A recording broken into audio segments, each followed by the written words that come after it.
How to change a 2021 Dodge Challenger 4-button key fob battery. Now here's Sergeant Locksmith to show you how.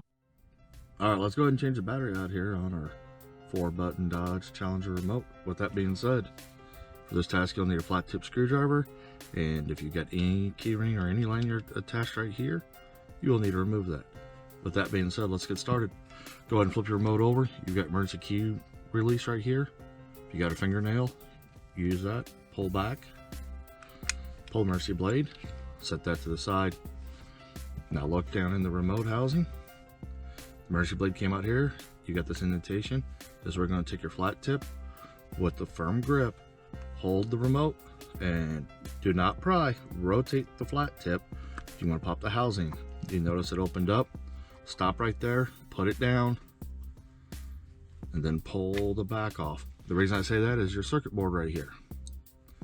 That being said, we'll continue on. You've got your battery.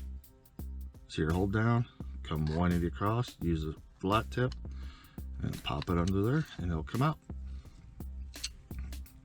And you notice it's a CR2032 battery. This is a new remote, so I'm gonna put this battery back in. Reverse the process, set it in, push against the spring, it holds. Take the two halves, squeeze them together. There you go, you've done it. Hey, thanks again for watching, and let's be safe out there.